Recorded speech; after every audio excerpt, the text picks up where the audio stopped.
नमस्कार दोस्तों, आप सभी का स्वागत है मेरे YouTube चैनल मनीष क्लासेस में।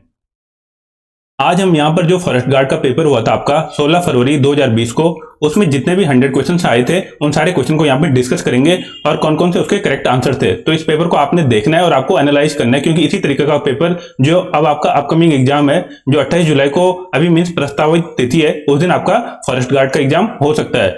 तो इसी के लिए हम जो प्रीवियस ईयर के पेपर्स होंगे सारे पेपर को सॉल्व करेंगे और उसके बाद हम कुछ मॉक पेपर भी बनाएंगे जिस तरीके के क्वेश्चन इस वाले एग्जाम में आ सकते हैं। तो इसमें आपके 20 क्वेश्चन आते हैं हिंदी के, ठीक है। इसमें आपके फिर 40 क्वेश्चन आते हैं जो उत्तराखंड जीके के होते हैं, और यहाँ पर 40 क्वेश्चन आते हैं आपके जो जीके के या करंट अफेयर के या कंप्यूटर या रीजनिंग इनसे रिलेटेड होते हैं, ठीक है। तो इस तरीके का ये पैटर्न होता है। तो यहाँ पर टोटल आपके 100 क्वेश्चन आते हैं। तो हम देख लेते हैं कि 16 तारीख को जो आपका पेपर हुआ था 2020 में, वो किस तरीके का पेपर था और किस तरीके के क्वेश्चन उसमें पूछे गए थे। तो चलते हैं डायरेक्टली क्वेश्चंस की तरफ। तो यहाँ पे पहला क्वेश्चन आया था, जो सबसे पहले हम हिंदी के 20 क्वेश्चन को डिस्कस करेंगे, ठीक है। तो यहाँ पे जो क्वेश्चन आया था तो ये था आपका इत्यादि का संधि विच्छेद करना है, ठीक है। आपको बताना है कि अगर आप इत्यादि का संधि विच्छेद करोगे तो उसको आप किस तरीके से लिख सकते हो। तो जब आप इत्यादि का संधि विच्छेद करोगे तो इसको आप लिख सकते हो इति प्लस आदि। तो यहाँ पे आपका ऑप्शन डी करेक्ट हो जाएगा। और यहाँ पे देखो, जब इति प्लस आदि मिलेंगे तो यहाँ पे देखो, यहाँ पे ई मिलेगा और यहाँ से स्टार्टिंग में क्या आएगा, आ मिलेगा, और ये दोनों मिलके क्या बना लेंगे, या बना लेंगे। तो यहाँ पे इत्यादि में ये भी पूछ सकता है कि कौन सी संधि होती है, तो यहाँ पे आपकी होती है यण संधि। अब चलते हैं नेक्स्ट क्वेश्चन में। यहाँ पे गिवन है निम्नलिखित में से आपको शुद्ध शब्द बताने के, इनमें से शुद्ध शब्द कौन सा है, ठीक है। यहाँ पे देखो अंताक्षरी लिखा हुआ है, तो ये तो आपका गलत है। अब यहाँ पे देखो इस तरीके से लिखा जाता है अंताक्षरी को, ठीक है। यहाँ पे जो ऑप्शन सी आपका करेक्ट हो जाएगा। यहाँ पे शुद्ध शब्द आपको बताना था, तो यहाँ पे ऑप्शन सी आपका करेक्ट हो जाएगा। अब नेक्स्ट क्वेश्चन आपका कि समाचार लेखन की सबसे प्रचलित, प्रभावी और लोकप्रिय शैली कौन सी है, ठीक है। यहाँ पे आपके ऑप्शन गिवन है वस्तुनिष्ठ शैली, वर्णात्मक शैली, उल्टा पिरामिड शैली या सूचनात्मक शैली। तो यहाँ पे आपका ऑप्शन सी करेक्ट हो जाएगा। जो समाचार लेखन की प्रक्रिया होती है वो कैसी होती है आपकी, उल्टा पिरामिड शैली होती है। मीन्स इस तरीके का एक आपका क्या होता है, पिरामिड होता है, और एक कैसा होता है आपका उल्टा पिरामिड शैली। तो इसको हम क्या करते हैं, 3 भागों में डिवाइड करते हैं। तो सबसे पहले हम क्या देते हैं, जो इंपॉर्टेंट न्यूज होती है, मीन्स मोस्ट इंपॉर्टेंट न्यूज होती है। फिर उसके बाद देते हैं जो उसका इंपॉर्टेंट पार्ट होता है, और फिर उसके बाद हम डिस्कस करते हैं जो आपकी मीन्स सिंपल या मीन्स इस तरीके से आप बोल सकते हो, आप जब उसको क्या करते हो, न्यूज को समापन करते हो। तो यहाँ पे क्या होता है, मीन्स उतनी इंपॉर्टेंट न्यूज नहीं होती है। तो आपको ये याद रखना है कि जब भी समाचार लेखन की जो आपकी मीन्स समाचार लेखन की जो शैली होगी वो कौन सी होगी, उल्टा पिरामिड शैली होगी। तो यहाँ पे आपका ऑप्शन सी करेक्ट हो जाएगा। अब देखते हैं यहाँ पे नेक्स्ट क्वेश्चन था, राजभाषा के प्रयोग का मुख्य क्षेत्र है। यहाँ पे आपके ऑप्शन गिवन है विधायिका, कार्यपालिका, न्यायपालिका या उपयुक्त सभी। तो जो राजभाषा के प्रयुक्त का मुख्य क्षेत्र है, तो इन सारे फील्डों में क्या होती है, यूज होती है। तो यहाँ पे आपका ऑप्शन डी करेक्ट हो जाएगा, उपयुक्त सभी। नेक्स्ट क्वेश्चन में गिवन आपके पास कि देवनागरी लिपि अधिकांशता है, ठीक है। तो देवनागरी लिपि आपको पता है, जैसे हिंदी हमारी क्या है, देवनागरी लिपि है। तो वहां पे हम क्या करते हैं, वर्णों का यूज करते हैं। तो यहाँ पे आपका ऑप्शन ए करेक्ट हो जाएगा कि देवनागरी लिपि कैसी है, वर्णात्मक है, ठीक है। तो यहाँ पे आपका ऑप्शन ए करेक्ट हो जाएगा। अब नेक्स्ट क्वेश्चन में गिवन है जो पत्र सरकारी विभागों, संबंध, अधीनस्थ और स्वायत्तशाही निकायों, विदेशी सरकारों, राज्य सरकारों, स्वैच्छिक संस्थानों अथवा व्यक्तियों को लिखा जाता है उसे कहते हैं, ठीक है। तो इस वाले पत्र को क्या कहते हैं, इस वाले पत्र को हम कहते हैं सरकारी पत्र। तो यहाँ पे आपका ऑप्शन सी करेक्ट हो जाएगा। बाकी इस तरीके से देखो, जैसे अर्ध सरकारी पत्र है, तो अर्ध सरकारी पत्र में क्या होता है, हम अधिकारियों को पत्र लिखते हैं और हम उनके नाम से भी उनको पत्र भेजते हैं। इसी तरीके से आपका अनुस्मारक क्या होता है, इसको हम बोलते हैं स्मृति पत्र। और ये क्या होता है कि कोई भी इंपॉर्टेंट चीज, जैसे आपने मीन्स पहले कोई आपने क्या किया, पत्र लिखा, अगर उसका कोई रिप्लाई नहीं आया तो फिर हम क्या करते हैं कि ध्यान को आकर्षण करने के लिए फिर से हम पत्र लिखते हैं, तो उसको हम बोलते हैं अनुस्मारक। और परिपत्र होता है आपका जब हम क्या करते हैं, किसी नोटिस को हम सर्कुलेट करते हैं, ठीक है। नोटिस को हम क्या करते हैं, सारे विभागों में भेजते हैं और फिर जितने भी कर्मचारी होते हैं उनके हम क्या करते हैं, सिग्नेचर करते हैं। मीन्स एक तरीके से क्या होता है, आपका एक ज्ञापन होता है। तो इस तरीके से आपको पता होना चाहिए कि कौन कौन से प्रकार होते हैं पत्र के। तो जो यहाँ पे क्वेश्चन गिवन है इसके अकॉर्डिंग आपका कौन सा करेक्ट हो जाएगा, ऑप्शन सी करेक्ट हो जाएगा। ऐसे पत्र को हम बोलते हैं सरकारी पत्र। अब चलते हैं नेक्स्ट क्वेश्चन की तरफ। तो नेक्स्ट क्वेश्चन में आपके पास गिवन है निम्नलिखित में से एकार्थी शब्द है, ठीक है। यहाँ पे आपको फाइंड आउट करना है कि एकार्थी शब्द कौन सा है। तो यहाँ पे आपका करेक्ट आंसर हो जाएगा गंगा। गंगा कैसा शब्द है, आपका एक एकार्थी शब्द है। अब यहाँ पे नेक्स्ट क्वेश्चन में गिवन आपके पास उत्पत्ति के आधार पर शब्दों के भेद हैं, ठीक है। तो उत्पत्ति के आधार पर शब्दों के 4 भेद होते हैं, और कौन कौन से भेद होते हैं आपके, वो होते हैं आपके तत्सम, तद्भव, देशज और विदेशी। तो यहाँ पे आपका ऑप्शन भी करेक्ट हो जाएगा। फिर नेक्स्ट क्वेश्चन आपको गिवन है निम्नलिखित में से तत्सम शब्द, ठीक है। आपको बताने कि इनमें से तत्सम शब्द कौन सा है। तो तत्सम का अर्थ होता है मीन्स जो संस्कृत में जैसा है वैसे हमने लिया है, तो ऐसे शब्द को हम क्या बोलते हैं, तत्सम शब्द। तो जैसे खेत आपका, तो खेत खेत की आपका ये तद्भव शब्द है। अगर इसका तत्सम आपको बताना है तो इसका तत्सम होता है क्षेत्र। ठीक है, इसी तरीके से दयन भी क्या आपका, ये आपका तद्भव शब्द है। अगर आपको इसका तत्सम बताना है तो इसका तत्सम हो जाएगा आपका दक्षिण। अब देखो यहाँ पे पूछा गया है कि निम्नलिखित में से तत्सम शब्द कौन सा है, तो यहाँ पे आपका आज्ञा सही हो जाएगा। आज्ञा कैसा शब्द है, तत्सम शब्द है। और इसी तरीके से अगर आपको किसान का तत्सम बताना है तो किसान का तत्सम हो जाएगा कृषक। ठीक है, तो यहाँ पे करेक्ट आंसर हो जाएगा आपका ऑप्शन सी। ठीक है, इनमें से तत्सम शब्द कौन सा है, आज्ञा। अब चलते हैं नेक्स्ट क्वेश्चन। आपके पास गिवन है कि निम्न वाक्यों में से संयुक्त वाक्य है। ठीक है, आपको बताना है कि संयुक्त वाक्य क्या है। तो सबसे पहले आपको पता होना चाहिए कि संयुक्त वाक्य होते क्या हैं। संयुक्त वाक्य होते हैं जिनमें क्या होता है, बीच में और, एवं, फिर, अथवा, परंतु, इसलिए, तथा, किंतु ऐसे शब्दों का क्या होता है, यूज होता है। तो आप यहाँ पे देख लो, यहाँ पे देखो इस वाले ऑप्शन में और का यूज हुआ है, तो यही आपका क्या हो जाएगा, संयुक्त वाक्य हो जाएगा। आपने परिश्रम किया और उत्तीर्ण हो गए, तो यहाँ पे आपका ऑप्शन सी करेक्ट हो जाएगा। अब देखो नेक्स्ट क्वेश्चन है, किस कवि को एक भारतीय आत्मा कहा जाता है। ठीक है, तो यहाँ पे आपका डायरेक्टली करेक्ट आंसर हो जाएगा ऑप्शन बी। माखनलाल चतुर्वेदी को हम क्या बोलते हैं, एक भारतीय आत्मा कहा जाता है। ठीक है, इनको, ये जो कवि आपके माखनलाल चतुर्वेदी, इनको बोलते हैं एक भारतीय आत्मा कहा जाता है इनको। ठीक है, अब नेक्स्ट क्वेश्चन आपके पास, बर्बाद हो जाने पर भी अहंकार बना रहना के लिए सटीक लोकोक्ति क्या है। ठीक है, तो आपके पास यहाँ पे 4 ऑप्शन गिवन है। आपको बताना है कि इनमें से कौन सी लोकोक्ति बिल्कुल सही फिट बैठेगी इसमें, कि बर्बाद हो जाने पर भी अहंकार बना रहना। ठीक है, तो यहाँ पे आपका ऑप्शन डी करेक्ट हो जाएगा, रस्सी जल गई पर ऐठन नहीं गई। ठीक है, मीन्स इस तरीके से है कि कोई भी चीज है, ठीक है, वो क्या हो गई, कंप्लीटली मीन्स डिस्ट्रॉय हो गई। ठीक है, बर्बाद हो गई, लेकिन फिर भी क्या होता है कि घमंड बना होता है, कि किसी भी इंसान को जैसे क्या होता है, घमंड बना होता है। तो इसके लिए सटीक लोकोक्ति क्या होगी, रस्सी जल गई पर ऐठन नहीं गई। तो यहाँ पे आपका ऑप्शन डी करेक्ट हो जाएगा। अब देखो नेक्स्ट क्वेश्चन आपका, कि आपका बंटी किस विधा की रचना है। ठीक है, तो आपका बंटी क्या एक उपन्यास है, और ये किसने लिखी है, आपको भी पता होना चाहिए कि जो इसके राइटर है मन्नू भंडारी जी। ठीक है, तो यहाँ पे आपका ऑप्शन बी करेक्ट हो जाएगा। और मन्नू भंडारी जी की हाल ही में 15 नवंबर 2021 को क्या हो गई थी, डेथ हो गई थी। तो ये चीज भी आपको पता होनी चाहिए। अब नेक्स्ट क्वेश्चन आपके पास, निम्नलिखित में से शुद्ध वाक्य है। ठीक है, आपको यहाँ पे बताना है कि शुद्ध वाक्य कौन सा है। तो पहले आपके, मैं अनेकों विद्वानों से मिला, दूसरा मैं अनेक विद्वानों से मिला। ठीक है, तो यही वाला आपका करेक्ट हो जाएगा। शुद्ध वाक्य कौन सा है, मैं अनेक विद्वानों से मिला हूं। ठीक है, तो यह वाला आपका क्या हो जाएगा, शुद्ध वाक्य हो जाएगा। और आपको फाइंड आउट करना था कि इसमें शुद्ध वाक्य कौन सा है। फिर नेक्स्ट क्वेश्चन गिवन आपके पास, कि काव्य रचना कुकुरमुत्ता के रचनाकार हैं। ठीक है, मीन्स ये किसकी काव्य रचना है। तो यहाँ पे आपके ऑप्शन गिवन है, मंगलेश डबराल, जयशंकर प्रसाद, सूर्यकांत त्रिपाठी निराला और गिरिजा कुमार माथुर। तो यहाँ पे आपका ऑप्शन सी करेक्ट हो जाएगा। जो कुकुरमुत्ता है उसका रचनाकार कौन है, सूर्यकांत त्रिपाठी निराला। ठीक है, और एक ही आपकी एक कविता है। ठीक है, एक ही आपकी एक कविता है। तो यहाँ पे आपका ऑप्शन सी करेक्ट हो जाएगा।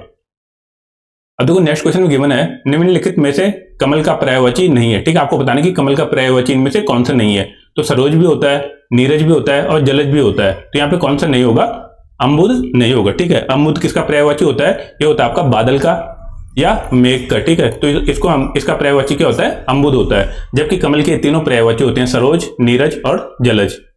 इसके बाद नेक्स्ट क्वेश्चन में गिवन है, निम्नलिखित में से कौन सा मूल स्वर नहीं है। ठीक है, तो आपको पता होना चाहिए कि कौन कौन से मूल स्वर होते हैं। तो मूल स्वर आपके 4 प्रकार के होते हैं। ठीक है, 4 कौन कौन से होते हैं, एक तो आ होता है आपका, एक ई होता है आपका, एक री होता है और एक ऊ भी होता है। ठीक है, जो छोटा वाला ऊ होता है। ये कैसे होते हैं, आपके मूल स्वर होते हैं। तो ये पूछा कि इनमें से कौन सा मूल स्वर नहीं है, तो आपका ऑप्शन डी करेक्ट हो जाएगा, ये आपका मूल स्वर नहीं है। अब नेक्स्ट क्वेश्चन गिवन है, टिप्पण का मुख्य उद्देश्य है। ठीक है, टिप्पण का मुख्य उद्देश्य क्या होता है, तो इसका करेक्ट आंसर हो जाएगा ऑप्शन ए, मामलों को नियमानुसार निपटाना। ठीक है, मामलों को क्या होता है कि प्रॉपर पैटर्न में क्या करना, उनको निपटाना, उनको सुलझाना। तो इसको हम क्या कहते हैं, टिप्पण कहते हैं। तो यहाँ पे आपका ऑप्शन ए करेक्ट हो जाएगा। अब चलते हैं नेक्स्ट क्वेश्चन की तरफ। नेक्स्ट क्वेश्चन गिवन है, पश्चिमी जर्मनी पर एक उड़ती नजर किसकी संस्मरण संग्रह के रचनाकार हैं। ठीक है, ये मीन्स किसने लिखा है। तो इसके राइटर कौन हो जाएंगे, इसके राइटर हो जाएंगे आपके, ऑप्शन ए करेक्ट हो जाएगा, मनोहर श्याम जोशी। ठीक है, जब ये क्या गए थे, जब ये जर्मनी की यात्रा पे गए थे, तो वहां पे उन्होंने जो भी चीजें देखी, तो उसका अनुभव को क्या किया, उन्होंने एक बुक में लिखा है। मीन्स ये किस तरीके का एक यात्रा संस्मरण है। ठीक है, तो ये किसने लिखा है, पश्चिमी जर्मनी पर एक उड़ती नजर। तो इसके राइटर हो जाएंगे आपके मनोहर श्याम जोशी। अब नेक्स्ट क्वेश्चन में गिवन आपके पास, कि खड़ी बोली में निम्नलिखित में से किस उपभाषा के अंतर्गत आती है। ठीक है, आपको बताना कि खड़ी भाषा है जो, वो किस उपभाषा के अंतर्गत आती है। यहाँ पे आपके ऑप्शन गिवन है, राजस्थानी, पूर्वी हिंदी, बिहारी या पश्चिमी हिंदी। तो जो खड़ी बोली है वो किसके अंतर्गत आती है, आती है आपकी पश्चिमी हिंदी के अंतर्गत। तो यहाँ पे आपका ऑप्शन डी करेक्ट हो जाएगा। और आपको ये भी पता होना चाहिए कि पश्चिमी हिंदी के अंतर्गत टोटल कितनी भाषाएं आती हैं, 5 भाषाएं आती हैं। और आप इस तरीके से इसको याद रख सकते हो, कब, कब है। ठीक है, इसका फॉर्मूला होता है कि पश्चिमी हिंदी के अंदर कौन कौन सी 5 भाषाएं आती हैं। तो पहले के से हो जाएगा खड़ी बोली, बी से हो जाएगा आपका ब्रज, फिर के से हो जाएगा आपका कौरवी या कन्नौजी, फिर बी से हो जाएगा बुंदेली और एस से हो जाएगा हरियाणवी। इसी तरीके से आपको अगर पूर्वी हिंदी का बताने की इसमें कौन कौन सी भाषाएं आती हैं तो आप इसको याद रख सकते हो। इसका शॉर्टकट होता है ABC। ठीक है, ए का अर्थ होता है अवधि, बी का अर्थ होता है बघेली और सी का अर्थ होता है छत्तीसगढ़ी। तो यहाँ पे पूछा गया कि खड़ी बोली किसके अंतर्गत आती है, तो यहाँ पे आ जाएगा आपका पश्चिमी हिंदी के अंतर्गत आती है। आई होप आपको 20 क्वेश्चन मीन्स आपको क्या करना है, जो क्वेश्चन आपको नहीं आता उनको आपको क्या करना है, नोट डाउन करना है। अब चलते हैं नेक्स्ट सेक्शन की तरफ। ठीक है, अब यहाँ पे देखो 21 से लेके 60 तक, या मीन्स ऐसे भी हो सकता है कि कोई क्वेश्चन आपका अदर सेक्शन के भी आ सकता है, लेकिन अब हम देखते हैं ये उत्तराखंड के क्वेश्चन होंगे या जीके के क्वेश्चन होंगे, जो भी बाकी मीन्स 80 क्वेश्चन होंगे। अब हम इनको डिस्कस करेंगे। तो सबसे पहला क्वेश्चन यहाँ पे गिवन है कि वासुकी ताल स्थित है। ठीक है, आपको बताने की वासुकी ताल कहाँ पर है। ठीक है, तो आपको सब ऑप्शन गिवन है, केदारनाथ के पास, गंगोत्री के पास, यमुनोत्री के पास या बद्रीनाथ के पास। तो यहाँ पे आपका करेक्ट आंसर कौन सा हो जाएगा, जो वासुकी ताल है आपका, ये है आपका केदारनाथ के पास। तो यहाँ पे आपका ऑप्शन ए करेक्ट हो जाएगा। और ये कहाँ पे पड़ता है, ये गौरीकुंड के पास में पड़ता है। और ये भी आपको पता होना चाहिए कि केदारनाथ कहाँ पड़ता है, ये पड़ता है आपका रुद्रप्रयाग जिले में। नेक्स्ट क्वेश्चन आपका, एक तस्वीर की ओर इशारा करते हुए राम ने मोहन से कहा कि इसके पिता मेरी माँ के इकलौते पुत्र हैं, वह तस्वीर है। ठीक है, आपको बताने की वह तस्वीर किसकी है। अब देखो यहाँ पे आपके पास सबसे पहले आपको क्वेश्चन में पढ़ना कि क्या गिवन है। आपके पास गिवन है कि एक तस्वीर को की ओर इशारा करते हुए राम ने मोहन से कहा। तो सबसे पहले मैं यहाँ पे ले लेता हूँ। ठीक है, वो जो आपकी इमेज है, ठीक है, तस्वीर है, ठीक है, जो इमेज है की ओर इशारा करते हुए उसने कहा कि इसके पिता, ठीक है, जो आपकी जो तस्वीर है उसके पिता, ठीक है, ऊपर मैंने इसको फादर से डिनोट कर दिया। उसके पिता मेरी माँ के इकलौते पुत्र हैं, मतलब इसकी मदर है।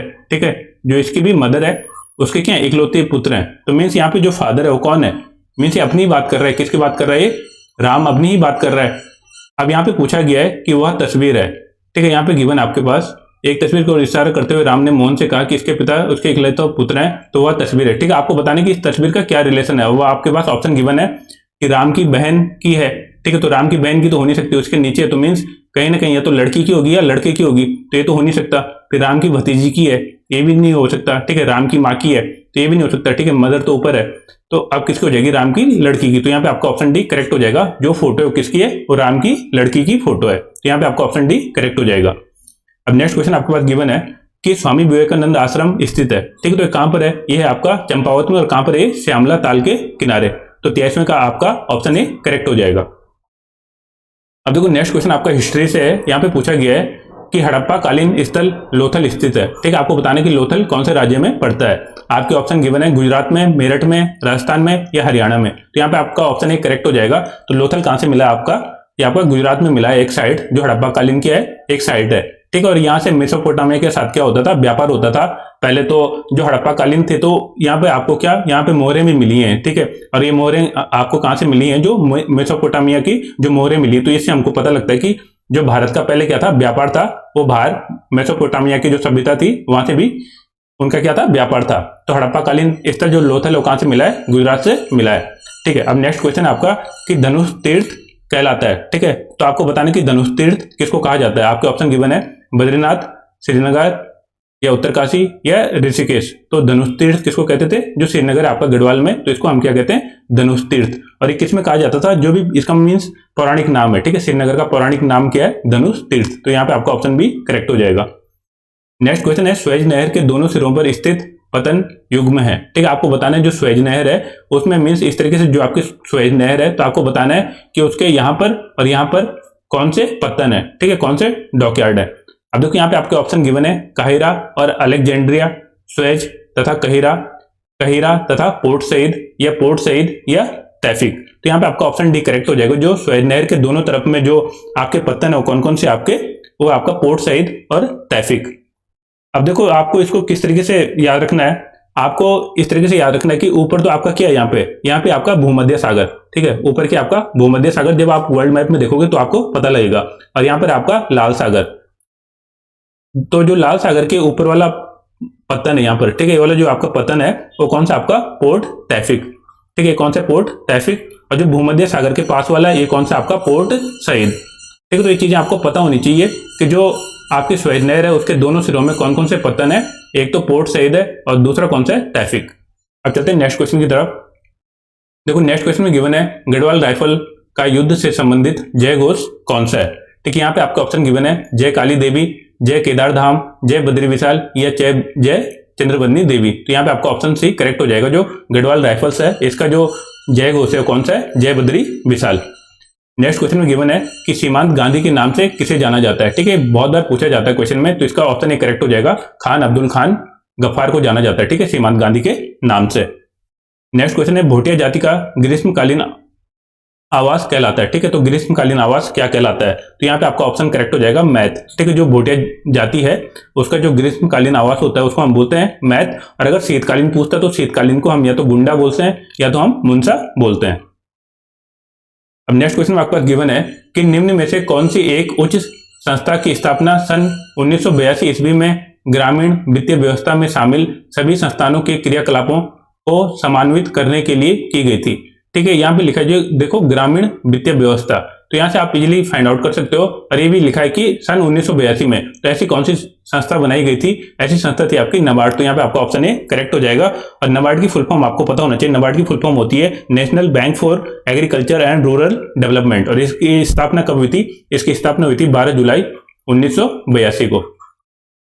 अब यहाँ पे नेक्स्ट क्वेश्चन आपके पास कि बद्रीनाथ धाम के मुख्य पुजारी निम्न में से किस क्षेत्र से चुने जाते हैं? आपके ऑप्शन है गढ़वाल, कुमाऊं, मालाबार या उपयुक्त में से कोई नहीं।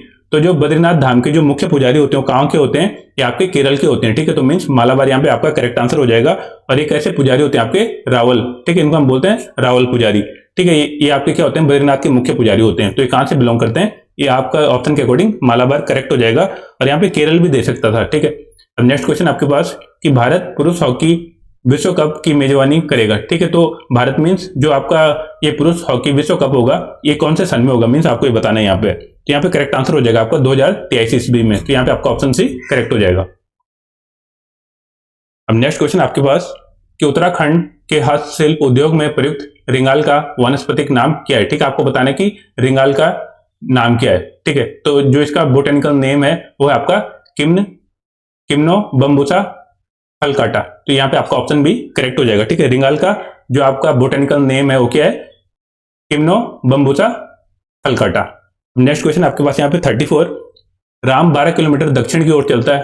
ठीक है, सबसे पहले बना लेते हैं। ठीक है, 12 किलोमीटर कहाँ चलता है? दक्षिण की ओर चलता है तथा दाईं ओर मुड़कर 10 किलोमीटर चलता है। ठीक है, फिर इस तरीके से 10 किलोमीटर चलता है, फिर दाईं ओर मुड़कर 12 किलोमीटर चलता है। ठीक है, फिर 12 किलोमीटर चलता है। अब राम अपने आरंभिक बिंदु से कितनी दूरी पे है? तो देखो इनिशियल पोजीशन ये थी, फाइनल पोजीशन ये है। अब इसका डिफरेंस आपको दिख रहा है यहाँ पे कितना है? 10 है। तो यहाँ पर भी कितना होगा? 10 होगा। तो इसकी डिस्टेंस कितनी इनिशियल और फाइनल के बीच में? 10 किलोमीटर की। तो यहाँ पे आपका ऑप्शन डी करेक्ट हो जाएगा। नेक्स्ट क्वेश्चन है वन अनुसंधान संस्थान देहरादून के मुख्य प्रवेश द्वार का नाम है। ठीक है, आपको बताना कि जो आपका जो FRI है उसका जो मेन एंट्रेंस गेट है उसका नेम क्या है? ठीक है, तो यहाँ पे आपका ऑप्शन भी करेक्ट हो जाएगा। उसका नाम है ब्रांडिस गेट। ठीक है, तो यहाँ पे आपका ऑप्शन भी करेक्ट हो जाएगा। और वो जो डेटरिच ब्रांडिस थे वो कौन थे? वो एक आपके वनस्पति शास्त्री थे। ठीक है, तो उन्हीं के नाम पे क्या है ये जो आपका प्रवेश द्वार है इसका नाम रखा गया है। तो यहाँ पे आपका ऑप्शन भी करेक्ट हो जाएगा। अब चलते हैं नेक्स्ट क्वेश्चन की ओर। नेक्स्ट क्वेश्चन में गिवन है कि एक घड़ी क्रमशः 1 बजे एक बार, 2 बजे 2 बार, 3 बजे 3 बार, अर्थात जितना बजता है उतनी ही बार क्या होता है? घड़ी बजती है। तो आपको बताने कि एक दिन में 24 घंटे में घड़ी कितनी बार बजेगी। ठीक है, अब यहाँ पे देखो आप मीन्स एक घड़ी है। ठीक है, सबसे पहले 1 बजे बजेगी तो एक बार बजेगी, फिर 2 बजे 2 बार बजेगी, फिर 3 बजे 3 बार बजेगी। तो इस तरीके से घड़ी में टोटल कितना होता है? 12 घंटे होते हैं। ठीक है, 12 तक नंबर होते हैं। तो मीन्स क्या होगा? 1 से लेकर 12 तक हम लिख लेंगे, लेकिन एक दिन में क्या होता है? मीन्स 12 घंटे दिन के और 12 घंटे रात के। तो मीन्स इसको आपको क्या करना पड़ेगा? 2 से मल्टीप्लाई करना पड़ेगा। अब हम इजीली इसको कैलकुलेट कर लेंगे। तो आपको पता है कि अगर मेरे को 1 से लेकर 12 तक के नंबरों को ऐड करना है तो उसका सिंपल सा फॉर्मूला होता है, जो भी नेचुरल नंबर होते हैं उनका सम का फॉर्मूला होता है n+1/2। और यहाँ पे n की वैल्यू कितना है? 12 है। तो यहाँ पे मैं इसमें पुट कर लूंगा तो 2 तो यहाँ पे बाहर आ जाएगा, 2 तो क्या है? कॉमन है। और अंदर आ जाएगा 12 × 13/2। जब आप इसको सिंप्लीफाई करोगे तो 12 से इसको डिवाइड करोगे तो ये कितना आ जाएगा? 6। और 13 × 6 78, तो आ जाएगा 2 × 78। जब आप इसको मल्टीप्लाई करोगे तो कितना आ जाएगा? 156। ठीक है, तो एक दिन में 24 घंटे में घड़ी की सुइयों में कितनी बार मीन्स ये बजेगी? ये टोटल बजेगी 156 टाइम। तो यहाँ पे आपका ऑप्शन डी करेक्ट हो जाएगा। ठीक है, अब चलते हैं नेक्स्ट क्वेश्चन की तरफ। नेक्स्ट क्वेश्चन में गिवन है भारत सरकार ने किसानों के लिए राष्ट्रीय नीति की मंजूरी की थी। ठीक है, आपको बताने की कौन से सन में की गई थी। तो ये आपके फैक्चुअल क्वेश्चन है, तो इनको आपको डायरेक्टली याद करना होता है। तो भारत सरकार ने किसानों के लिए राष्ट्रीय नीति की मंजूरी कब दी थी? 2007 में। तो यहाँ पे आपका ऑप्शन सी करेक्ट हो जाएगा। नेक्स्ट क्वेश्चन है 1 जनवरी 2006 को रविवार था, तो 1 जनवरी 2010 को कौन सा दिन होगा? तो देखो, सबसे पहले आपको ये पता होना चाहिए कि जो भी साल होता है उसमें एक दिन क्या होता है? एक्स्ट्रा होता है, अगर वो लीप ईयर नहीं होता है। तो 2006 आपका लीप ईयर तो नहीं है, तो इसलिए इसमें कितना एक्स्ट्रा होगा? एक दिन एक्स्ट्रा होगा। इसी तरीके से 2007 भी आपका लीप ईयर नहीं है, तो यहाँ पर भी एक दिन एक्स्ट्रा होगा। फिर आप देखो 2008 आपका क्या एक लीप ईयर है, तो लीप ईयर में क्या होता है? एक की जगह 2 दिन एक्स्ट्रा होते हैं, क्योंकि इसमें 29 फरवरी आ जाता है, तो 2008 में 2 दिन एक्स्ट्रा होंगे। फिर 2009 में आपके पास फिर एक दिन एक्स्ट्रा होगा, और फिर इस तरीके से 2010 की बात कर रहे हैं, 1 जनवरी 2010 को कौन सा दिन होगा? तो मीन 2010 को आपको यहाँ पे नहीं लेना है। ठीक है, अब यहाँ पे देखो 1 जनवरी 2006 को रविवार था। अब ये दिन क्या था? रविवार था। ठीक है, ये दिन क्या था? रविवार था। अब आपको बताना है कि 1 जनवरी 2010 को कौन सा दिन होगा। अब देखो, जब 1 जनवरी 2006 को रविवार था, तो उसके बाद कितने दिन एक्स्ट्रा आ गए यहाँ पे? 1, 2, 4 और 1, 5 दिन। तो आपको इसमें क्या करना पड़ेगा? 5 दिन को ऐड करना पड़ेगा। तो रविवार में जब आप 5 दिन ऐड करोगे तो क्या आ जाएगा? मंडे, ट्यूसडे, वेडनेसडे, थर्सडे और फ्राइडे। तो पांचों दिन कौन सा आ जाएगा? आपका फ्राइडे। तो यही पूछ रहा है कि 1 जनवरी 2010 को कौन सा दिन होगा? तो उस दिन होगा आपका शुक्रवार। तो यहाँ पे आपका ऑप्शन सी करेक्ट हो जाएगा। अब चलते हैं नेक्स्ट क्वेश्चन में। नेक्स्ट क्वेश्चन में गिवन है कि गढ़वाल का हातिमताई कहा जाता है। ठीक है, किसे कहा जाता है गढ़वाल का हातिमताई? तो ये सिंपल सा क्वेश्चन है, यहाँ पे आपका करेक्ट आंसर हो जाएगा कुंवर सिंह नेगी को। तो यहाँ पे आपका ऑप्शन ए करेक्ट हो जाएगा। और आपको ये भी पता होना चाहिए कि जो कुंवर सिंह नेगी हैं, ये कहाँ से बिलोंग करते हैं? ये आपके पौड़ी से बिलोंग करते हैं, और इनको पद्मश्री दिया गया था 1981 में। ठीक है, पद्मश्री इनको दिया गया था 1981 में, और इनको पद्म विभूषण भी दिया गया है। ठीक है, पद्म विभूषण। और ये कब दिया गया? ये दिया गया 1990 में। ठीक है, बेसिक से पॉइंट है जो आपको नोट डाउन करना है। अब नेक्स्ट क्वेश्चन में आपका गिवन है कि किस अधिनियम के द्वारा बर्मा को भारत से पृथक किया गया था। ठीक है, आपको बताने की कौन से अधिनियम के द्वारा बर्मा में जो आज का जो म्यांमार है उसको अलग किया गया था। तो ये किया गया था 1935 का अधिनियम। तो यहाँ पे आपका ऑप्शन सी करेक्ट हो जाएगा। नेक्स्ट क्वेश्चन है निम्न में से लामण गीत संबंधित है। ठीक है, आपको बताने की लामण गीत किससे संबंधित है? तो यहाँ पे करेक्ट आंसर आपका हो जाएगा ऑप्शन सी। ठीक है, लामण गीत कैसा? एक प्रेम गीत है। तो यहाँ पे आपका ऑप्शन सी करेक्ट हो जाएगा। अब नेक्स्ट क्वेश्चन है आपका कि प्रतिकर्ष और अपकर्ष कारक उत्तरदायी हैं। ठीक है, इसको इंग्लिश में बोलते हैं पुश एंड पुल फैक्टर। तो पुश और पुल फैक्टर क्या होता है? देखो, ये क्या होता है कि अगर अच्छी फैसिलिटी है कहीं पे, तो हम क्या होते हैं? उस तरफ शिफ्ट होते हैं। मान लो किसी सिटी में अच्छी फैसिलिटी है, उत्तराखंड की बात कर लूं मैं, अगर मान लो कि देहरादून में बहुत अच्छी फैसिलिटी मिलती है, तो ज्यादातर लोग क्या होते हैं? देहरादून शिफ्ट हो जाते हैं। और अगर कहीं पे अच्छी फैसिलिटी नहीं है, मान लो कोई विलेज है जहां पर अभी तक रोड ही नहीं है, तो वहां से क्या होते हैं? लोग चले जाते हैं। तो मीन्स प्रतिकर्ष और अपकर्ष का अर्थ क्या होता है? जो आपका पुल फैक्टर होता है, ठीक है, जो आपका अपकर्ष होता है, इसका अर्थ होता है कि अच्छी फैसिलिटी है, तो अच्छी फैसिलिटी होंगी तो लोग क्या होंगे? उस तरफ जाएंगे। और प्रतिकर्ष का अर्थ होता है कि जहां पर पुअर फैसिलिटी है, जहां पर अच्छी फैसिलिटी नहीं है, वहां से लोग क्या होंगे? दूर भागेंगे। तो इसका अर्थ किससे रिलेटेड है? मीन्स ये प्रवास से रिलेटेड है। ठीक है, मीन्स लोग किस तरफ मूव कर रहे हैं, तो माइग्रेशन से क्या है? रिलेटेड है। तो प्रतिकर्ष और अपकर्ष किसके लिए उत्तरदायी होते हैं? प्रवास के लिए। तो यहाँ पे आपका ऑप्शन ए करेक्ट हो जाएगा। अब नेक्स्ट क्वेश्चन है नैनीताल में सबसे बड़ा भूस्खलन हुआ था। ठीक है, आपको बताने की नैनीताल में सबसे बड़ा भूस्खलन कब हुआ था। तो अगर आपको केवल सन भी पता है तो आप यहाँ पे ऑप्शन टिक कर सकते हो। ये कब होता है? 1880 में। तो यहाँ पे आपका ऑप्शन भी करेक्ट हो जाएगा, 18 सितंबर 1880 में। तो यहाँ पे आपका ऑप्शन भी करेक्ट हो जाएगा। अब नेक्स्ट क्वेश्चन है निम्न में से कौन संविधान सभा की प्रारूप समिति के सदस्य नहीं थे। ठीक है, आपको बताने की इनमें से कौन संविधान सभा की प्रारूप समिति के सदस्य नहीं थे। तो देखो, यहाँ पे जो डॉक्टर के एम मुंशी हैं ये भी थे, एन गोपाल स्वामी अयंगर ये भी थे। ठीक है, डॉक्टर बी आर अम्बेडकर, ठीक है, अम्बेडकर जी भी थे। तो यहाँ पर कौन नहीं होंगे? तो यहाँ पे आपका ऑप्शन डी करेक्ट हो जाएगा। जो संविधान सभा की जो प्रारूप समिति थी इसके सदस्य नहीं थे। कौन नहीं थे? जवाहरलाल नेहरू नहीं थे। तो यहाँ पे आपका ऑप्शन डी करेक्ट हो जाएगा। अब चलते हैं नेक्स्ट क्वेश्चन की तरफ। नेक्स्ट क्वेश्चन है रावण की तपस्थली बैरासकुंड स्थित है। ठीक है, आपको बताने की बैरासकुंड कहां पर है? तो ये पड़ता है आपका चमोली में। तो यहाँ पे आपका ऑप्शन ए करेक्ट हो जाएगा। नेक्स्ट क्वेश्चन है भारत में प्रथम हरित क्रांति के दौरान खाद्यान्न उत्पादन की आत्मनिर्भरता प्राप्त करने के लिए किस तकनीकी का प्रयोग किया गया। ठीक है, आपके ऑप्शन गिवन है उच्च पैदावार किस्म के बीज, बिल्कुल इनका प्रयोग किया गया। रासायनिक उर्वरकों तथा कीटनाशकों का प्रयोग, ठीक है, इनका भी प्रयोग किया गया। आधुनिक तकनीक, ठीक है, मशीनरी का भी यूज किया गया। तो यहाँ पे आपका ऑप्शन डी करेक्ट हो जाएगा कि ये उपयोग सभी क्या हो जाएंगे? आपके करेक्ट हो जाएंगे। अब नेक्स्ट क्वेश्चन आपका कि मुंड तथा सबर नाम से जानी जाने वाली कुमाऊं की प्राचीन जाति कौन सी है। ठीक है, आपको बताने की इनमें से कौन सी ऐसी प्रजाति है जिसको हम मुंड या सबर के नाम से जानते हैं। तो यहाँ पे आपका जो ऑप्शन गिवन है इसके अकॉर्डिंग आपका ऑप्शन डी करेक्ट हो जाएगा। कोल को हम किस नाम से जानते हैं? या तो मुंड या सबर के नाम से जानते हैं। ठीक है, आप चलते हैं नेक्स्ट क्वेश्चन की तरफ। यहाँ पे गिवन है निम्न में से वर्ष 2019 ईस्वी का, ठीक है, 2019 का राइट लिवलीहुड पुरस्कार प्रदान किया गया। ठीक है, तो उस समय का करंट अफेयर का क्वेश्चन था, तो यहाँ पे आपका करेक्ट आंसर हो जाएगा उपयुक्त सभी। ठीक है, इन तीनों को क्या दिया गया था, राइट लिवलीहुड पुरस्कार दिया गया था। इसके बाद नेक्स्ट क्वेश्चन है कि नंदा देवी राष्ट्रीय उद्यान की स्थापना की गई। ठीक है, तो इसकी स्थापना कब की गई थी, तो इसकी स्थापना की गई थी 1982 में, तो यहाँ पे आपका ऑप्शन ए करेक्ट हो जाएगा। अब नेक्स्ट क्वेश्चन आपका यहाँ पे आपको बताना है कि ये लुप्त संख्या बतानी है आपको। ठीक है, आपको ये फाइंड आउट करना है कि यहाँ पे मिसिंग नंबर क्या है। अब देखो यहाँ पे 2 और 4 का कॉम्बिनेशन बना के आपको 20 लाना है। तो यहाँ पे क्या हुआ है, सिंपली इनका हमने स्क्वायर किया और इनको हमने स्क्वायर करके ऐड कर दिया। ठीक है, जैसे 2 का स्क्वायर कितना होता है, 2 का स्क्वायर। ठीक है, इस तरीके से 2 का स्क्वायर प्लस 4 का स्क्वायर, तो कितना आ गया 20। इसी तरीके से यहाँ पे भी करा हमने, तो 3 का स्क्वायर 9 और 9 का स्क्वायर 81, जब इन दोनों को ऐड करोगे तो 90। अब इसी तरीके से यहाँ पे भी करेंगे, 1 का स्क्वायर 1 और 5 का स्क्वायर 25, और जब इन दोनों को ऐड करोगे तो कितना आ जाएगा 26। तो यहाँ पे आपका ऑप्शन ए करेक्ट हो जाएगा।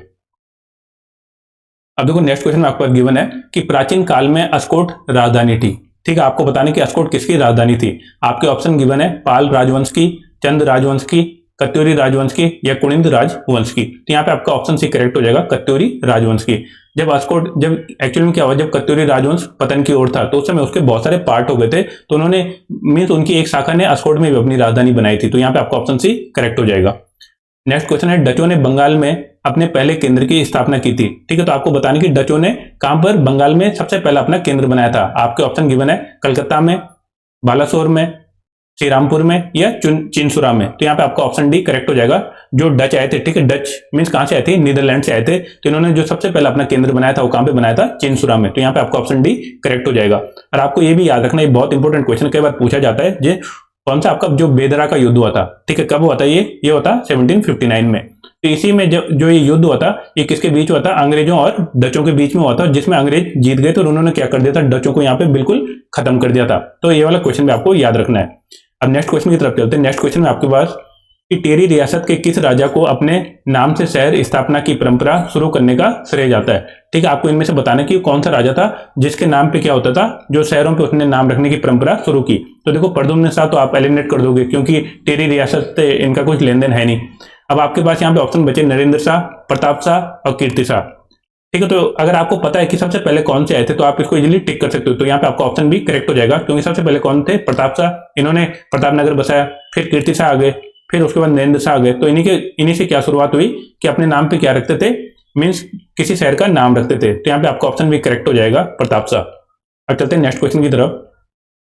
ठीक है, नेक्स्ट क्वेश्चन में आपके पास गिवन है कि वायुमंडल में किस सतह में तापमान स्थिर रहता है। ठीक है, आपको बताना है कि इनमें से कौन सी ऐसी सतह है जहां पर तापमान क्या होता है, कांस्टेंट रहता है। ठीक है, तो यहाँ पे आपका कौन सा करेक्ट आंसर हो जाएगा, ऑप्शन भी करेक्ट हो जाएगा। समताप मंडल में क्या होता है, आपका जो टेम्परेचर होता है वो कांस्टेंट रहता है।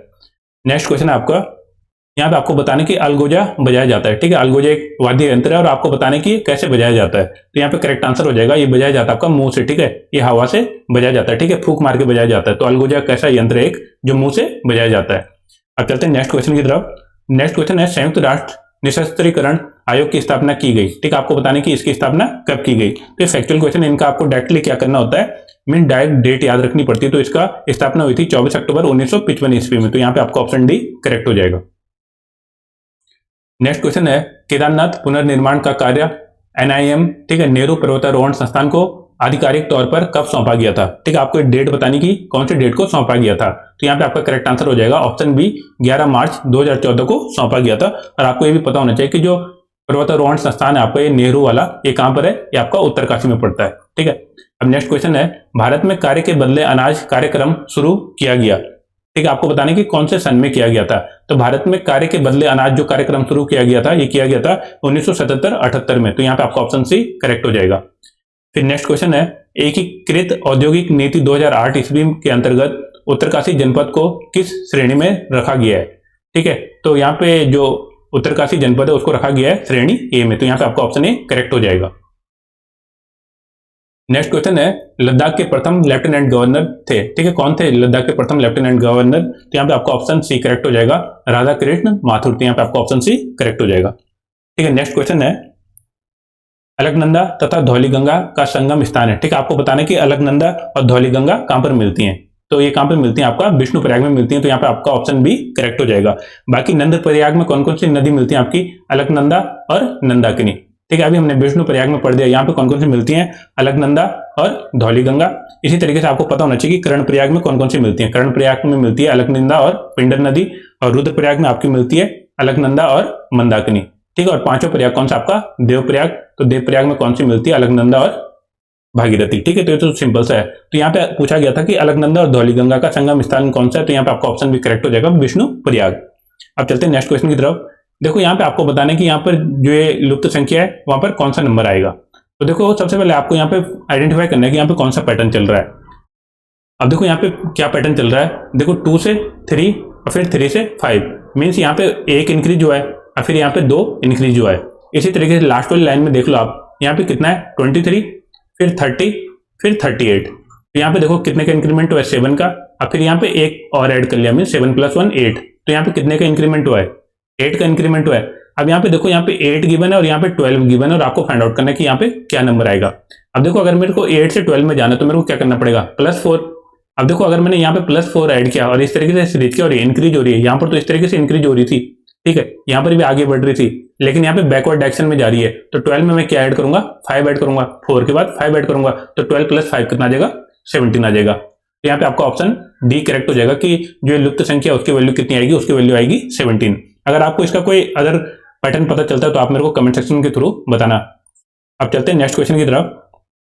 ठीक है, नेक्स्ट क्वेश्चन में गिवन है आपके पास कि उत्तरांचल राज्य गठन के बाद अंतरिम विधानसभा में कुल सदस्यों की संख्या कितनी थी। ठीक है, आपको बताना है कि जो अंतरिम विधानसभा बनी थी तो उसमें टोटल सदस्य कितने थे। ठीक है, तो उस समय टोटल सदस्य थे आपके 30। तो यहाँ पे आपका ऑप्शन भी करेक्ट हो जाएगा।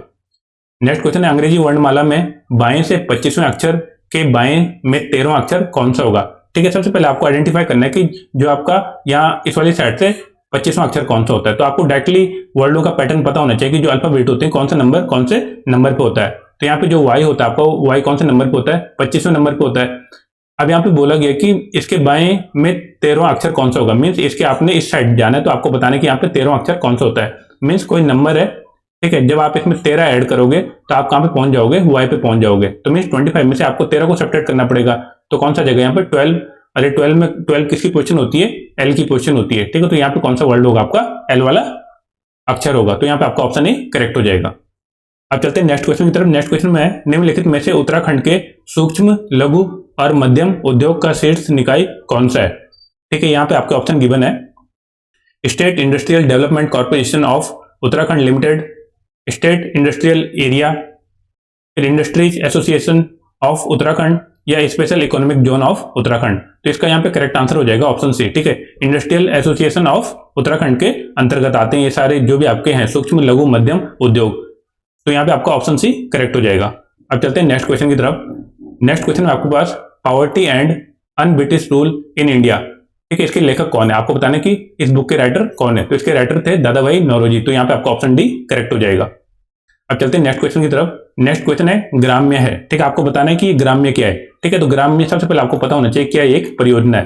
ठीक है, अब देखो इसका मेन मोटो क्या है, आपको बताना है कि इसमें से कौन सा इसका मेन मोटो है। तो यहाँ पे आपका जो भी ऑप्शन गिवन है, तो पहले वाला ग्रामीण क्षेत्रों में वित्तीय साक्षरता बढ़ाने की योजना, ये तो नहीं है। ठीक है, फिर दूरस्थ क्षेत्रों में बालिकाओं के लिए एक शैक्षिक कार्यक्रम, ये भी नहीं है। ठीक है, जो ग्राम्य का जो मेन मोटो क्या है, ये घराटों वाला भी नहीं है। इसका जो मेन मोटो ये है, जलागम संरक्षण, सामुदायिक स्तर की क्षमता निर्माण व आजीविका संवर्धन योजना। ठीक है, तो ग्राम्य किससे रिलेटेड है, ऑप्शन डी से रिलेटेड है। तो यहाँ पे आपका ऑप्शन डी करेक्ट हो जाएगा।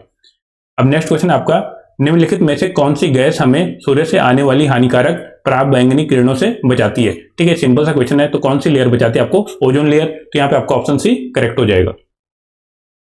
अब चलते हैं नेक्स्ट क्वेश्चन की तरफ। नेक्स्ट क्वेश्चन है, निम्नलिखित में से अनासक्ति आश्रम किस जिले में। ठीक है, आपको बताना है कि अनासक्ति आश्रम कौन से जिले में है। तो सिंपल सा क्वेश्चन है, यहाँ पे आपका ऑप्शन ए करेक्ट हो जाएगा। अनासक्ति आश्रम कहां पर, आपका बागेश्वर में। ठीक है, आप चलते हैं नेक्स्ट क्वेश्चन की तरफ। नेक्स्ट क्वेश्चन आपका, निम्नलिखित में से मानव अधिकारों की सार्वभौमिक घोषणा में कौन सा या कौन से अधिकार सम्मिलित हैं। ठीक है, सबसे पहला है नागरिक अधिकार, बिल्कुल ये तो है। ठीक है, दूसरा है राजनीतिक अधिकार, ये भी है। सामाजिक, आर्थिक व सांस्कृतिक अधिकार, ये भी है। तो यहाँ पे उपयुक्त से भी आपका क्या हो जाएगा, करेक्ट हो जाएगा। ठीक है, अब चलते हैं नेक्स्ट क्वेश्चन की तरफ। नेक्स्ट क्वेश्चन है, उत्तराखंड का सबसे बड़ा राष्ट्रीय पार्क है। ठीक है, ये सिंपल सा क्वेश्चन है। तो सबसे बड़ा राष्ट्रीय पार्क कौन सा आपका, गंगोत्री। तो यहाँ पे आपका ऑप्शन सी करेक्ट हो जाएगा, गंगोत्री नेशनल पार्क। अब चलते हैं नेक्स्ट क्वेश्चन की तरफ। नेक्स्ट क्वेश्चन है, भारत से वस्तु निर्यात योजना के अंतर्गत सभी देशों को कितने वर्गों में विभाजित किया गया है?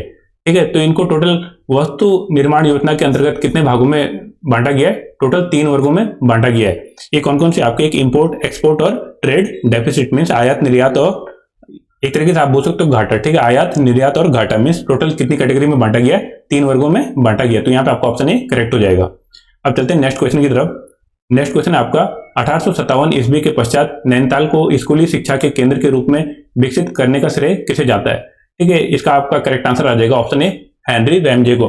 ठीक है, अगर आपको ये भी पता है कि कौन से कमिश्नर का कौन सा टाइम पीरियड रहा है तो आप इसको इजीली टिक कर सकते हो, क्योंकि 1857 के समय से कौन आगे थे? यहाँ पे जो आपका कुमाऊं था, यहाँ पे कौन आगे थे? रैमजे कमिश्नर बन गए थे। तो उसी के बाद क्या हुआ? नैनीताल में जो भी स्कूली शिक्षा थी उसका डेवलपमेंट हुआ। तो इसका करेक्ट आंसर आ जाएगा आपका ऑप्शन ए करेक्ट। ठीक है, हेनरी रैमजे। अब चलते हैं नेक्स्ट क्वेश्चन की तरफ। ये यहाँ पे लिखा है शिन्यू मैत्री 2019 है। ठीक है, आपको बताना है कि ये कौन सा अभ्यास है। तो यहाँ पे आपका ऑप्शन गिवन है भारत और जापान की वायु सेनाओं का संयुक्त युद्ध अभ्यास। तो ये बिल्कुल करेक्ट हो जाएगा आपका। ठीक है, 74 का यही करेक्ट हो जाएगा। एक है भारत और जापान की जो वायु सेना है उनके बीच की एक्सरसाइज है। अब चलते हैं नेक्स्ट क्वेश्चन की तरफ। नेक्स्ट क्वेश्चन है उत्तराखंड में वन आंदोलन से संबंधित तिलाड़ी कांड कब हुआ था? ठीक है, बहुत बेसिक सा क्वेश्चन है। ये कब हुआ था? 30 मई 1930 को। तो यहाँ पे आपका ऑप्शन भी करेक्ट हो जाएगा। अब चलते हैं नेक्स्ट क्वेश्चन की तरफ। यहाँ पे गिवन है PQRS कैरम खेल रहे हैं। ठीक है, PQRS कैरम खेल रहे हैं। PR और SQ क्या है? साझेदार हैं। ठीक है, एक आपस में पार्टनर है। SR के दाएं ओर बैठा है जो पश्चिम की ओर मुख करके बैठा है। तो देखो, सबसे पहले आपको फिगर ड्रॉ करना है। इस तरीके से कैरम होगा। ठीक है, अब देखो यहाँ पे क्या गिवन है। यहाँ पे गिवन है सबसे पहले आपको ये पढ़ना है कि PR और SQ के साझेदार है। SR के दाएं ओर बैठा है। S कहां पे बैठा है? R के दाएं ओर बैठा है जो पश्चिम की ओर मुख करके बैठा है। ठीक है, तो R का मुख किस साइड है? मतलब पश्चिम की ओर है। तो R इस साइड बैठा है और R का पार्टनर कौन सा है? अभी हमने देखा R का पार्टनर P है।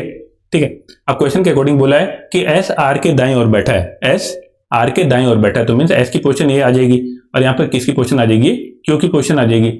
अब यहाँ पे पूछा गया तो Q किस दिशा में मुख करके बैठा है? तो Q का माउथ कौन सी डायरेक्शन में? इसका फेस है नॉर्थ डायरेक्शन में। ठीक है, उत्तर दिशा में। तो यहाँ पे आपका ऑप्शन डी करेक्ट हो जाएगा। अब चलते हैं नेक्स्ट क्वेश्चन की तरफ। नेक्स्ट क्वेश्चन आपका गंगा नदी को राष्ट्रीय नदी घोषित किया गया था। ठीक है, आपको बताना है कि गंगा नदी को राष्ट्रीय नदी कब घोषित किया गया था। तो ये फैक्चुअल क्वेश्चन, आपको डायरेक्टली डेट याद होनी चाहिए। किया गया था 4 नवंबर 2008 को। तो यहाँ पे आपका ऑप्शन भी करेक्ट हो जाएगा। अब चलते हैं नेक्स्ट क्वेश्चन में गिवन है एलोरा का प्रसिद्ध कैलाश मंदिर किसने बनवाया था? ठीक है, ये बहुत सिंपल सा क्वेश्चन, इसका ऑप्शन हो जाएगा ऑप्शन बी करेक्ट। ये बनाया था कृष्ण प्रथम ने। ठीक है, यहाँ पे आपका ऑप्शन भी करेक्ट हो जाएगा। नेक्स्ट क्वेश्चन आपका उत्तराखंड वन विकास निगम का गठन हुआ। ठीक है, कब हुआ था इसका गठन? तो उत्तराखंड वन विकास निगम का गठन हुआ था आपका 1 अप्रैल 2001 को। तो यहाँ पे आपका ऑप्शन ए करेक्ट हो जाएगा। ठीक है, आप चलते हैं नेक्स्ट क्वेश्चन की तरफ। नेक्स्ट क्वेश्चन यहाँ पे निम्न में से कौन सा नगर कर्क रेखा के सबसे समीप है? ठीक है, आपको बताना है कि कर्क रेखा के सबसे पास में कौन सा है। यहाँ पे आपके ऑप्शन गिवन है नागपुर, दिल्ली, जोधपुर, कोलकाता। ठीक है, तो यहाँ पे आप इजीली इनको एलिमिनेट कर सकते हो। नागपुर और दिल्ली तो होगा नहीं। सबसे पहले आपको पता होना चाहिए कि कौन कौन से राज्य से क्या होती है कर्क रेखा गुजरती है। अब देखो, कर्क रेखा आपके 8 राज्यों से गुजरती है। आपको पता होना चाहिए गुजरात, राजस्थान, मध्य प्रदेश, छत्तीसगढ़, झारखंड, पश्चिम बंगाल, त्रिपुरा और मिजोरम। अब देखो, ये थोड़ा मीन्स पास वाले क्वेश्चन है, लेकिन इनमें भी करेक्ट आंसर कौन सा हो जाएगा? आपका कोलकाता करेक्ट हो जाएगा। ठीक है, कोलकाता के पास से क्या होती है जो आपकी कर्क रेखा है वो गुजरती है। अब जोधपुर क्यों नहीं होगा? क्योंकि आपने अगर कर्क रेखा को मैप में देखा होगा तो अगर ये आपका राजस्थान वाला पार्ट है तो राजस्थान वाले पार्ट में क्या होता है कि जो दक्षिण वाला पार्ट है, ठीक है, जो नीचे वाला पार्ट है वहां से कर्क रेखा गुजरती है। जबकि जोधपुर कहाँ है? आपका कहीं मिड में है। ठीक है, सेंटर में राजस्थान के मैप में। तो यहाँ से आप जोधपुर को भी क्या कर सकते हो? एलिमिनेट कर सकते हो। तो कर्क रेखा सबसे समीप कौन से शहर के? आपका यहाँ पे ऑप्शन हो जाएगा कोलकाता। तो यहाँ पे आपका ऑप्शन डी करेक्ट हो जाएगा। अब चलते हैं नेक्स्ट क्वेश्चन में गिवन है कि उत्तराखंड में एक नाली भूमि में कितनी मुट्ठियां होती हैं? ठीक है, तो यहाँ पे आपका करेक्ट आंसर हो जाएगा ऑप्शन बी। कितनी मुट्ठी होती है? आपकी 16 मुट्ठी होती है एक नाली में। नेक्स्ट क्वेश्चन है राष्ट्रीय आपदा प्रबंधन प्राधिकरण का गठन हुआ था।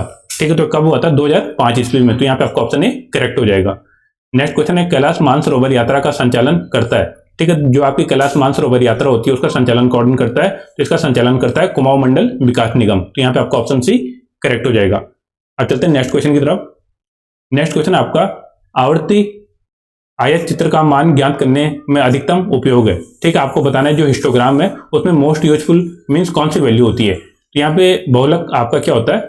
अधिकतम उपयोग होता है। ठीक है, तो यहाँ पे आपका ऑप्शन सी करेक्ट हो जाएगा और इसको हम बोलते हैं मोड। अब चलते हैं नेक्स्ट क्वेश्चन है किस भारतीय को सर्वप्रथम रॉयल ज्योग्राफिकल सोसाइटी स्वर्ण पदक प्राप्त हुआ था। ठीक है, तो ये इसका करेक्ट आंसर आ जाएगा आपका ऑप्शन डी, पंडित नैनसिंग रावत। ठीक है, ये आपके क्या थे, एक मानचित्रकार थे। अब चलते हैं नेक्स्ट क्वेश्चन आपका कि ग्लोबल आयुर्वेदिक समिट 2019 आयोजित हुआ था। ठीक है, उस समय का करंट अफेयर का क्वेश्चन है ये। तो कहां पर हुआ था, ये हुआ था आपका केरल में, तो कोच्चि में। तो यहाँ पे आपका ऑप्शन ए करेक्ट हो जाएगा। अब नेक्स्ट क्वेश्चन है कि केदार खंड में गोपेश्वर का नाम वर्णित है। ठीक है, तो केदार खंड में गोपेश्वर का नाम क्या है, गोस्थल। तो यहाँ पे आपका ऑप्शन ए करेक्ट हो जाएगा। अब यहाँ पे देखो नेक्स्ट क्वेश्चन गिवन है कि नीचे दिए गए चित्र में आपको बताना है कि टोटल कितने समांतर चतुर्भुज हैं। तो यहाँ पे देखो सबसे छोटे छोटे आपको कितने दिख रहे हैं, यहाँ पे 6 दिख रहे हैं। तो इस तरीके से आप 6 काउंट कर लोगे। फिर इसके बाद आप देखो इस तरीके का, जिसको मैं यहाँ पे डिनोट कर रहा हूँ, इस तरीके से आप देखो यहाँ पर इस तरीके का आपको दिख रहा होगा। ठीक है, इस तरीके का।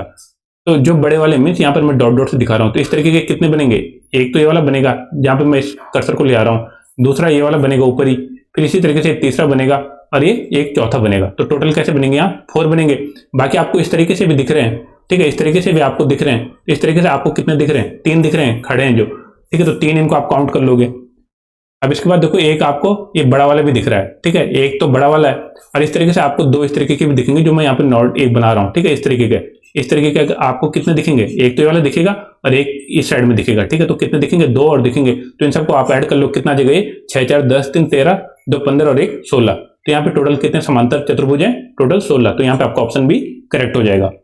अब चलते हैं 89 में। 89 है उत्तराखंड में सेंटर फॉर एरोमेटिक प्लांट कहां पर स्थित है।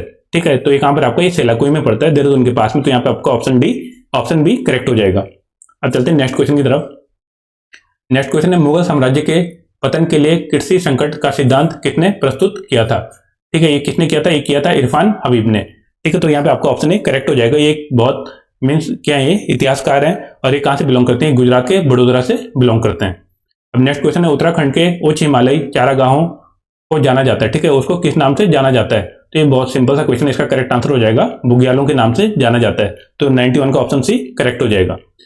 नेक्स्ट क्वेश्चन है ओपेक का मुख्यालय कहाँ है। ठीक है, तो ओपेक का मुख्यालय आपको बताना है कहां पर है। तो ये बहुत बार क्वेश्चन आ गया है। तो इसका करेक्ट आंसर है आपका वियना में। और ये कौन से देश में है, ये कौन सा देश है, वियना कौन से देश में पड़ता है, ये पड़ता है आपका ऑस्ट्रिया में। ठीक है, तो ओपेक का कार्यालय कहाँ है, मुख्यालय कहां पर है, ये है वियना में और ये कहां पड़ता है, ऑस्ट्रिया में। अब चलते हैं नेक्स्ट क्वेश्चन की तरफ। नेक्स्ट क्वेश्चन है निम्नलिखित में से लाल कुर्ती बाजार है। ठीक है, आपको बताना है कि लाल कुर्ती बाजार कहां पर है। तो ये पड़ता है अल्मोड़ा में। तो यहाँ पे आपका ऑप्शन डी करेक्ट हो जाएगा। कहां पे है, रानीखेत में।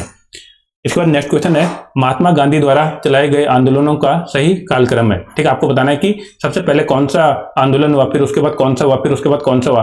तो यहाँ पे देखो आपका जो ऑप्शन सी है, ये वाला आपका करेक्ट हो जाएगा। सबसे पहले हुआ था चंपारण सत्याग्रह। ये कब हुआ था, ये हुआ था आपका 1917 में। ठीक है, चंपारण कब हुआ था, 1917 में। फिर अहमदा मिल आंदोलन हुआ था। ठीक है, अहमदा मिल आंदोलन कब हुआ था, ये हुआ था 1918 में, लेकिन ये हुआ था आपका फरवरी में।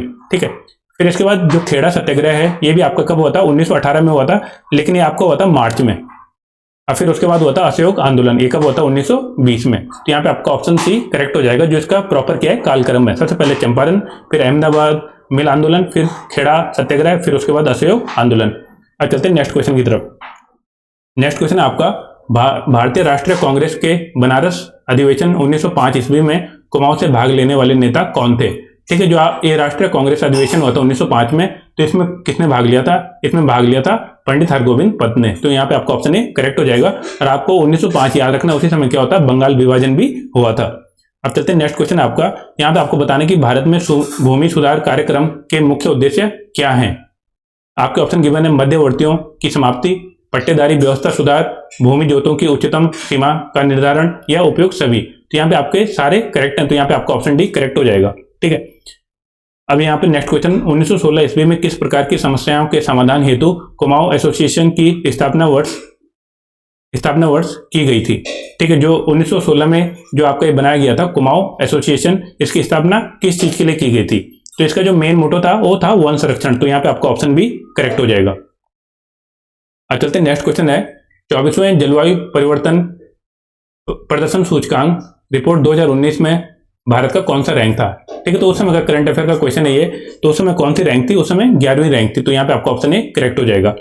नेक्स्ट क्वेश्चन है उत्तराखंड का पंचायती राज अधिनियम बना। ठीक है, आपको बताना है कि उत्तराखंड ने जो ये पंचायती राज है वो कब से इंट्रोड्यूस हुआ है। तो यहाँ पे आपका करेक्ट आंसर हो जाएगा 4 अप्रैल 2016 से। तो यहाँ पे आपका ऑप्शन डी करेक्ट हो जाएगा।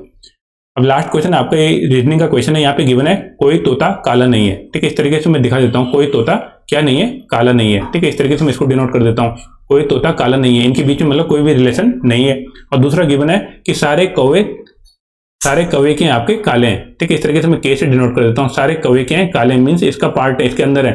अब आपको बताने कि इनमें से कौन सा निर्णय सत्य है। ठीक है, कौन सा कथन किया है इसमें सत्य है। तो पहला गिवन है कि कुछ कौवे तोते नहीं है, कुछ कौवे तोते नहीं है, ये तो बिल्कुल गलत हो जाएगा क्योंकि सारे तोते क्या हैं, सारे तोते कौवे नहीं है, तो पहला वाला तो गलत हो जाएगा। अब दूसरा गिवन है कि कोई भी तोता कौवा नहीं है, कोई भी तोता कौवा नहीं है, बिल्कुल, क्योंकि काले के अंदर है सारे कौवे, तो कोई भी कौवा क्या नहीं है, तोता नहीं है, तो मीन्स ये वाला बिल्कुल सही है। तो यही पूछा गया था कि इन कथनों में से कौन सा कथन सत्य है, तो यहाँ पे आपका ऑप्शन भी करेक्ट हो जाएगा। आई होप आपको ये 100 क्वेश्चन मीन्स आपको सारे क्वेश्चन समझ में आए होंगे। अगर आपको किसी भी क्वेश्चन में कोई डाउट लगता है तो आप मेरे को कमेंट सेक्शन के थ्रू पूछ सकते हो।